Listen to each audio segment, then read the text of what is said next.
Very good. How are you? Good. Thank you for doing this. Sure. So I know you're on a tight schedule. I'll get going right away.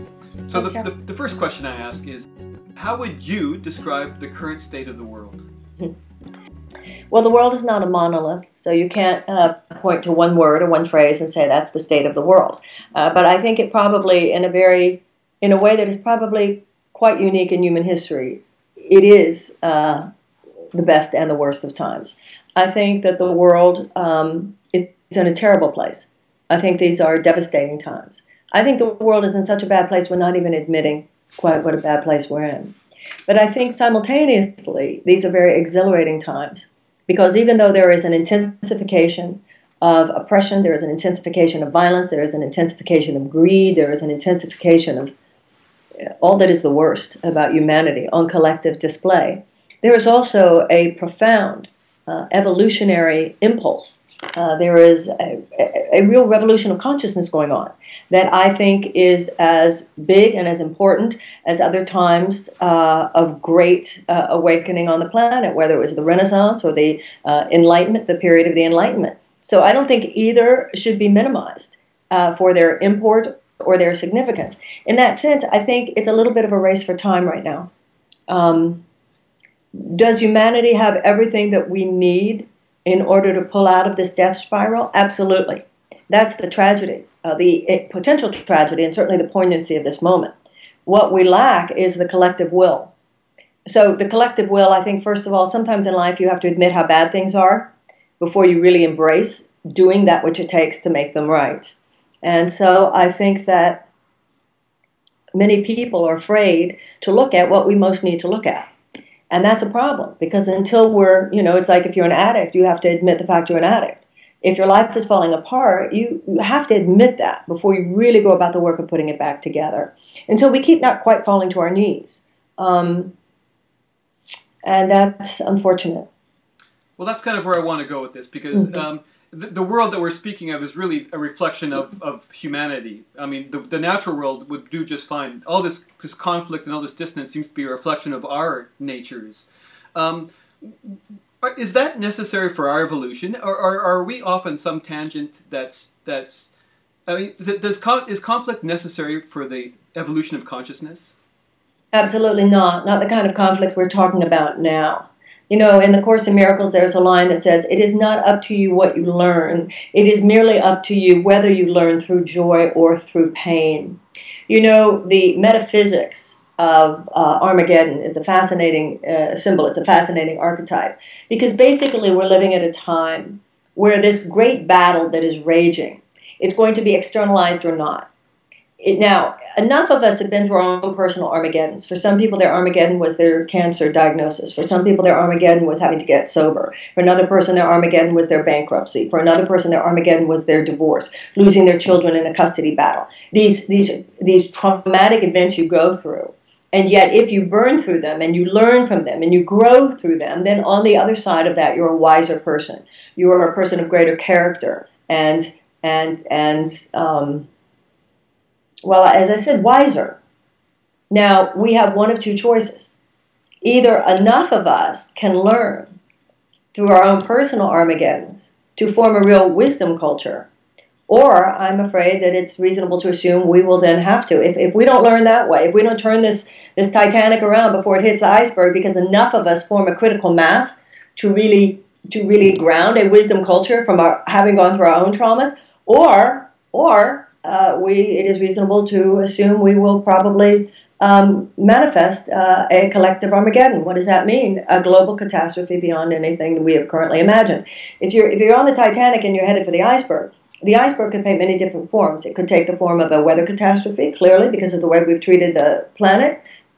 It could take the form of a nuclear catastrophe, our irresponsibility in that area. It could take the form of some horror biochemically. There are so many forms that a global catastrophe, unlike anything we've ever seen, could happen. Now, it's the 11th hour. It's not midnight yet. So I don't speak from a place of hopelessness. I think hope is a moral imperative, if nothing else. It's not like I don't think we could turn this around. Once again, the poignancy of the moment.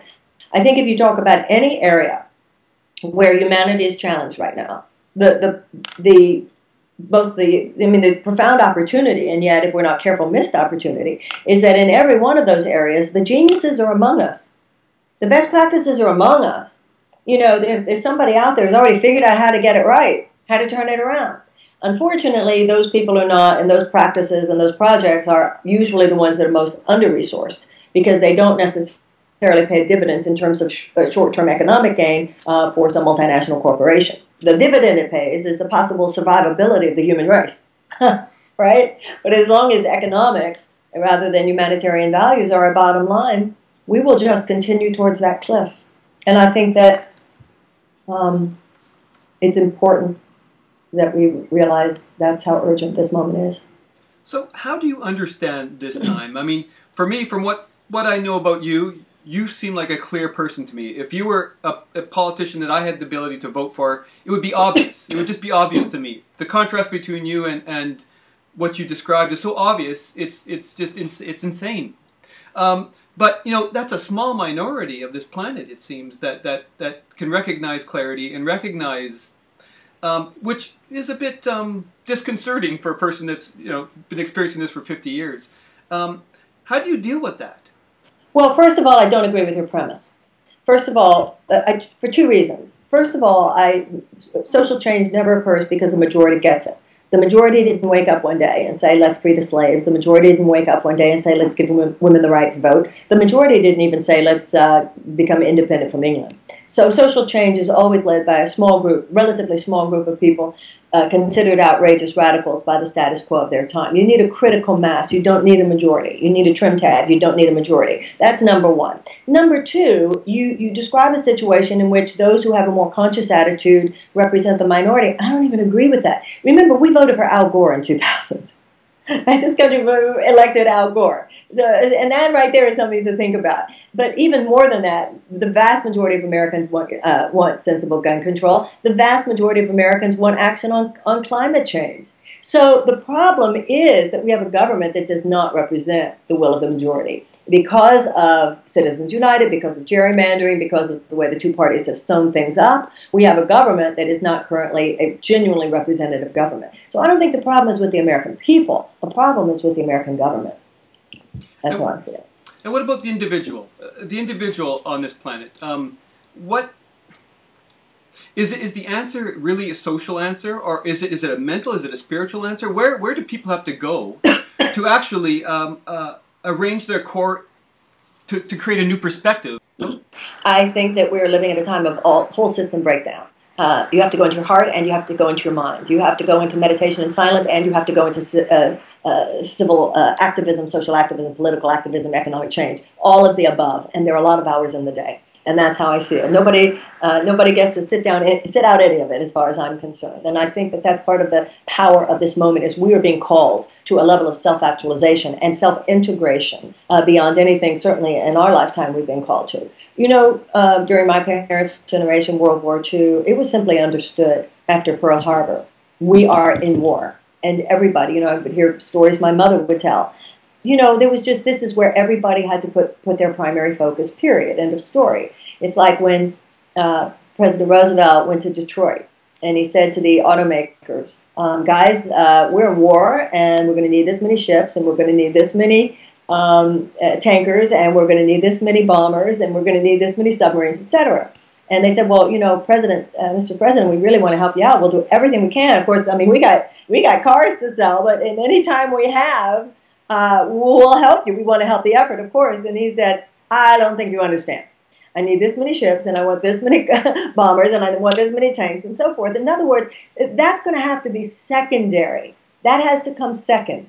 And there are certain times in certain generations, and you and I are of a generation which thought we could cruise because our parents had fought World War II, or the generation that fought World War II, and so we thought we could kind of cruise because they deserved, see, that's the thing, they took a big break after World War II. We took a break with them. They had earned theirs. We didn't earn it. We were just, it was, that generation. We did not expect, our generation, we did not expect at this time to have the rendezvous with destiny, as Franklin Roosevelt called it, that we have. Now, if you have something like like Pearl Harbor, then everybody got it. After 9/11, the whole experience was so obfuscated.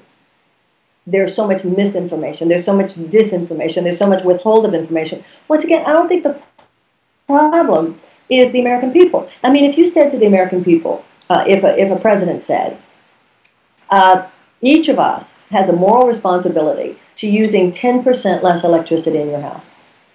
Just go through your house at any, I mean, I'm looking at my house right now, and I'm thinking, if you said to me, turn off 10% of the lights that I have on in this house, it would be like, oh, fine.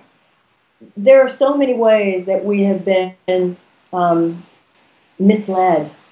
So I think the problem is terrible leadership. The problem is that the game is almost rigged, that we will continue to perpetuate that system of terrible leadership. But having said that, like I said, I think people are good, and I think people are noble, and I think people are true, and I think the American people have the same spunk and basic decency that we've always had. We're just asleep. And then you add to that the fact that you have this huge pharmaceutical scam, this pharmaceutical psychotherapeutic industrial complex that we have, this multi-billion-dollar industry, so that people are sedating themselves now. So at the time when we should be awakening, people are sedating themselves. We're way too close to the cliff. But I think you saw, with Obama's election in 2008, you saw the beauty of this country and what people wanted and what people were yearning for. The fact that that hope was betrayed in so many ways, I don't blame it on the people who had the hope. Can I get a little philosophical here for a second? Would you say that there is a supreme intelligence in the universe? Would you say that there is a universal design? Absolutely, I believe that. I believe that there's a natural intelligence that turns an embryo into a baby, that turns a bud into a blossom, and that turns an acorn into an oak tree. I think that natural intelligence works through all aspects of life.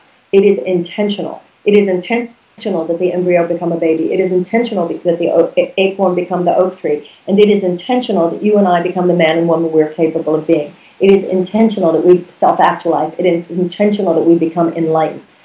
The difference, however, between you and me and the acorn or the embryo is that you and I, because of free will, have the ability to say, no, I don't want to.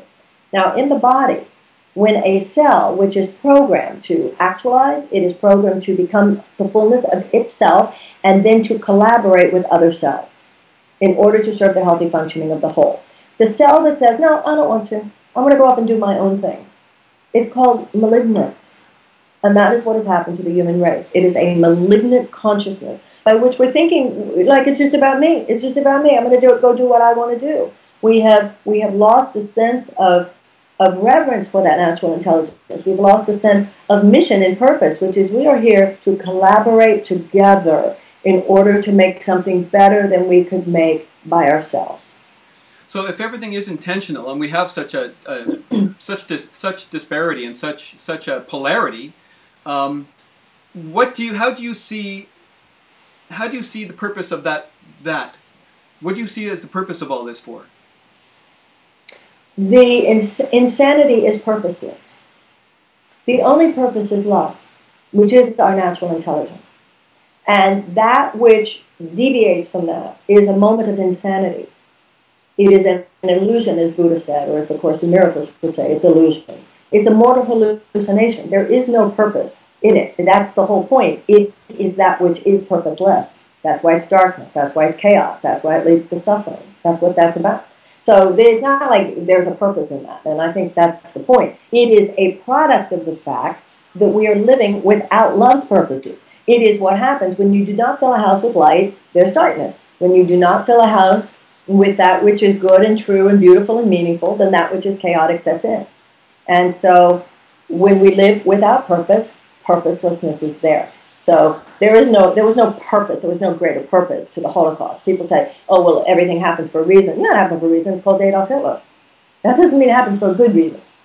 And what has happened in our society, particularly the modern mind, we have embraced this idea of a basically neutral universe. And people will say, well, I mean, I don't mean to hurt anybody, but I'm not out to help anybody. Well, there's no neutral thought. There's no neutral energy. You know, it's like when I was young, they used to say, if you're not part of the solution, you're part of the problem. In a very real way, that's true. If you're just going along with the status quo these days, you're supporting a status quo which is nothing short of a death spiral for the human race. So you mentioned free will earlier, and do you say that we are born with free will, or is it something that is developed or honed? Free will? Oh, we're born with free will, sure. If we are born with free will, why is it that some people can be led to believe certain things? How can a person that is centered be led anywhere? It's called early childhood. It's called childhood. That's why everything we do. I mean, one of the ways that we are so insane in the way we organize our civilization is that we don't honor the primacy of childhood. You know, the Jesuits say, give me a child till he's 5, he's mine. You ground a child, early childhood, in the stimulus of truth and righteousness and safety and protection and love and nurturing.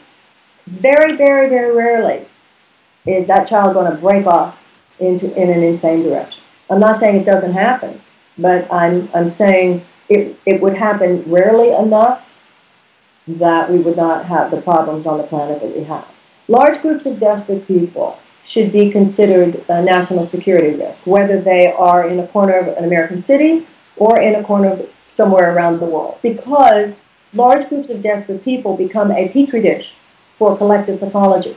Large groups of desperate people are more likely to be vulnerable to ideological capture by genuinely psychotic forces. If you have whole generations growing up around war and violence, and particularly if they see the American flag decal on anything other than hospitals and schools, and what do we expect?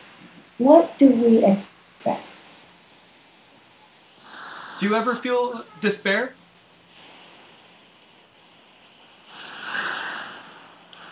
I feel deep sadness.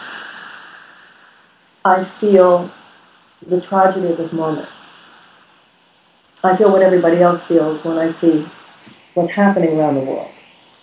But the word for what I feel would not be despair, because I know that love will ultimately prevail. The only question is how much human suffering will occur in the meantime. It's like you were talking about before, about the planet. Yeah, the planet's going to be okay. We know that. But it might have to kick humanity off for 250,000 years. Well, that scenario by which the planet itself would have to kick humanity off for 250,000 years is a scenario of immeasurable human suffering. And that breaks my heart. But I know, like I said, I believe, I'm clear that it's the 11th hour. But it is not midnight yet. And it's almost like any moment lost in despair is a moment when you're not helping. Cynicism is just an excuse for not helping. So in those moments that you have of internal conflict, no matter what the feeling is, what do you do? What do you do in that moment when you catch yourself contracting? And how do you get yourself out of that? How do you center yourself? Well, I'm a meditator. I agree with the Dalai Lama. He says in order to save the world, we must have a plan, but no plan will work unless we meditate. So I'm very clear for myself that without prayer and meditation and spiritual practice, my nervous system is at the effect of the craziness of the world. And everything we do is infused with the consciousness with which we do it. So I'm very serious about honing, to the best of my ability, my own personality. And I recognize that through meditation and so forth, my nervous system can be a vessel for the light and the love and the harmony and the wisdom that the planet needs now. To the extent to which I don't do my inner work, inner work is like physical exercise. It works if you work it. It works if you do it. If you don't, it doesn't. On days when I fail to take care of that aspect of things, I am as much at the effect of my own internal craziness as anyone is. My particular buttons and my particular triggers don't tend to be the huge cosmic or planetary issues. They tend to be more personal issues. Those tend to be the places around which I am least healed. Everybody has different areas. But, we're all pilgrims on the way. I like to think I'm getting there. I'm trying. what are the core values? And I don't like the word values, but I can't think of the right word. But I want to know what do you measure your actions against in the world? Well, I just want to do God's will. To me, God is love and will is thought. So to say I want to serve God's will means what would be love's thoughts in this situation? How would love live through me? Where would you have me go? What would you have me do? What would you have me say and to whom? That is the prayer of my heart, because I believe there is that natural divine intelligence. You call it by any name you want. I don't have a problem with the word God. To me, I'm clear God's not outside me. God is that natural intelligence, that Tao, that flow. And it is within me. It is seated within my consciousness. A voice for God is within my consciousness as it is within everyone. So I'm not triggered by that word. I was raised in a home where it wasn't a problem. So that's my core value. Use me. Dear God, use me. So how, and the Course, I'm sorry. No, I'm sorry, go ahead. Well, the Course in Miracles says that each of us has infinite potential to be used for the healing of the world. And it also says that the people on the planet who have achieved the most have achieved a fraction of what each of us is capable of. So I think when you go through you have a personal problem, it's an invitation to find the aspect of yourself that, number one, would not have conspired in any way you might have conspired to actually create the problem to begin with, and number two, live within such impeccability that in your presence the situation begins to transform. But I think that that's where the whole human race is now. I think that the condition of the world is an invitation for us, is a challenge for us to live another way. Now, the question is, the Course in Miracles says some people would rather die than change their mind. And that's really the question on the planet. If we won't give up this economic ordering of our society, if we still make money the bottom line rather than love the bottom line, then we'll continue in the direction that we are moving. But the opportunity for change, for transformation is always there. So in a way, it does seem that conflict is kind of our honing mechanism, it seems.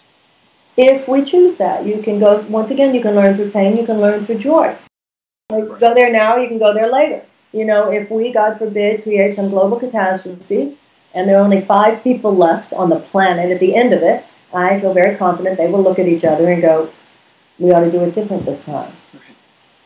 Right. We could do it different now. So how would you describe humanity's relationship to God? I believe that we are ideas in the mind of God. I believe that the only difference between us and God is that God made us. We didn't make God.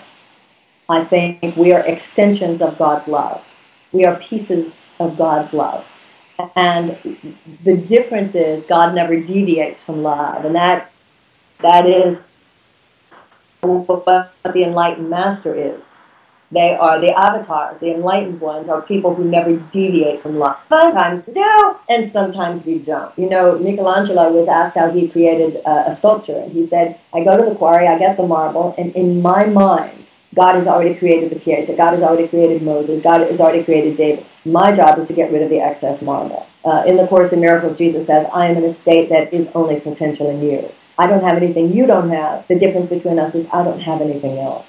And that really, I find that very compelling. So I know that there's a perfect me. It's just that that's not always what I download into my personality and onto the screen of my experience. I know that there's a perfect you. But you had a childhood like I had a childhood. You're triggered like I'm triggered. And so sometimes you download you, the light, and sometimes we download me, the jerk, you, the jerk. But, you know, it's like Bryce Nice used to say, the sky is always blue. Sometimes there's a gray cloud in front of it, but the sky is always blue. And that's how I feel we are. We are, in essence, pure, innocent, brilliant beings of light. But living on this planet, which is dominated by a consciousness of fear, we are taught in a way that makes us very confused about who we are and what our mission is. We're told we're bodies, here to do whatever we want, and to compete in a world of scarcity, rather than being told you are love itself, here with the mission of extending love. And in that, on that plane, there is no competition. There's only sharing and collaboration and peace and harmony.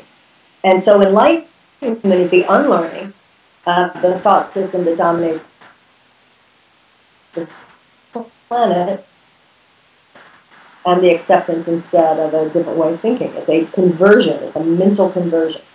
We had a bit of a... I just said I didn't remember the original question. I was talking and said I don't even remember the original question.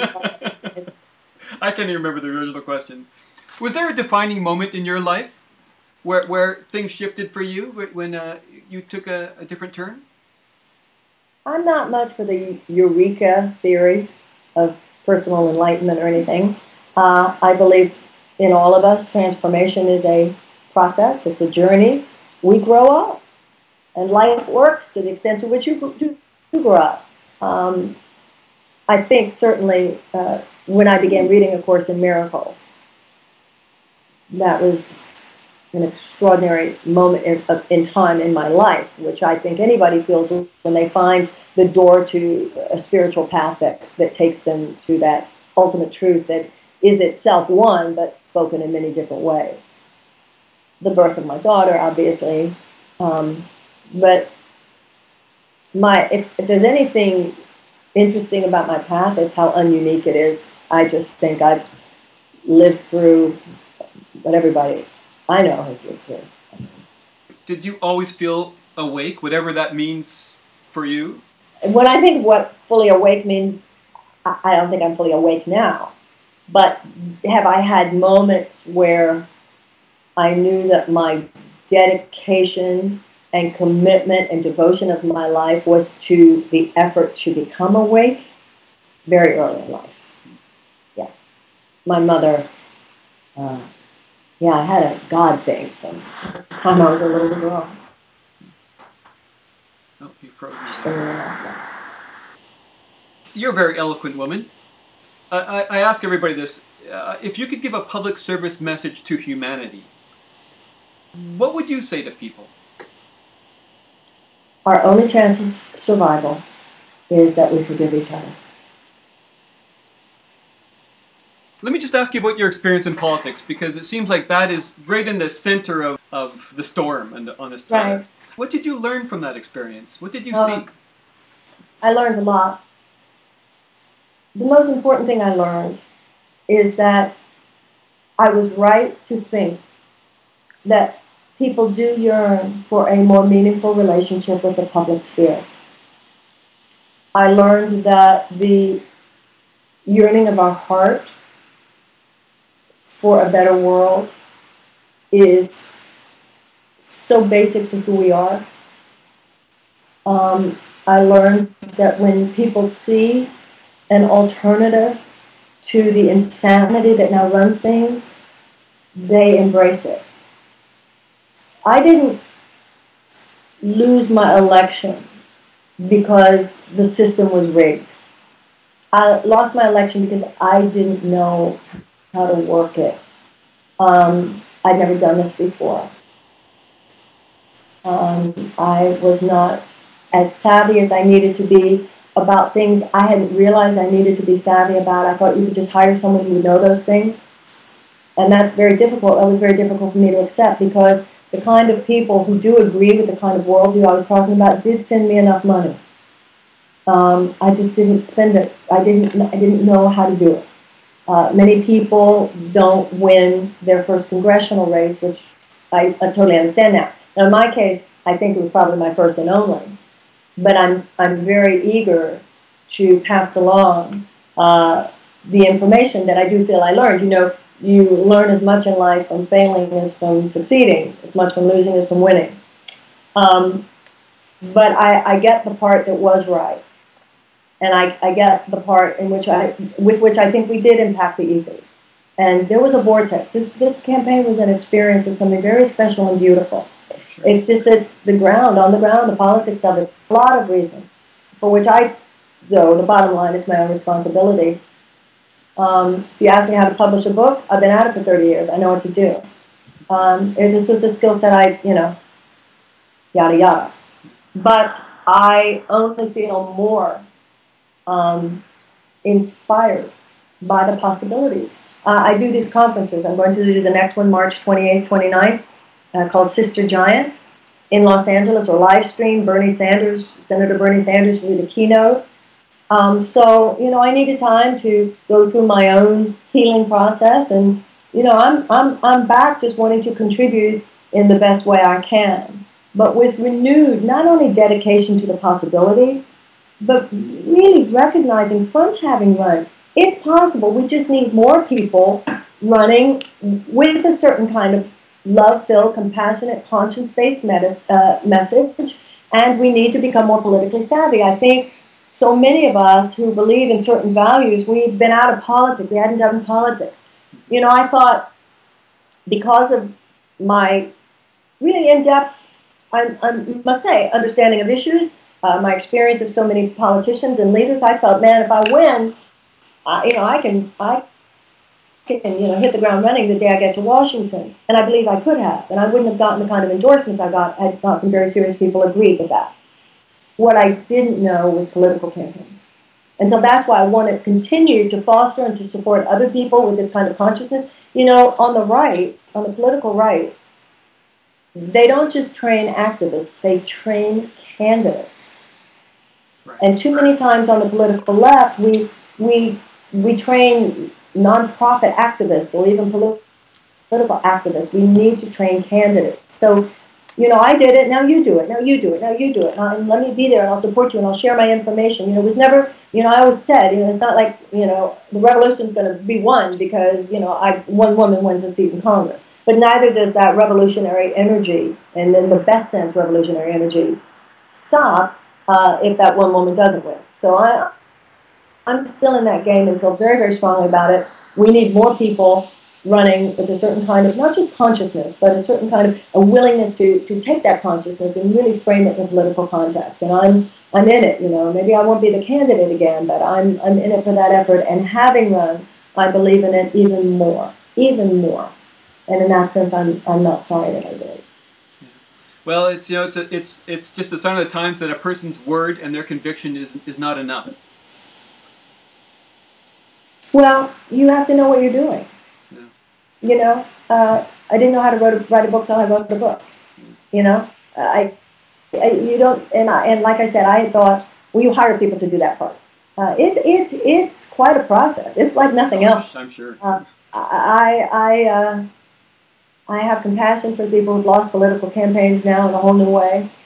But it's an effort that's so worthwhile, and we're living at such a dangerous time. We must overturn Citizens United. We really must. We're living through the dismantling of our democracy. And if that's not worth standing up for, I don't know what it is. Thank you so much. Oh, thank you so much. I admire your project. It's nice meeting you. And tell me if I can ever do anything else for you. Thank you. Thank you. I wish you well. God bless you. Thank you.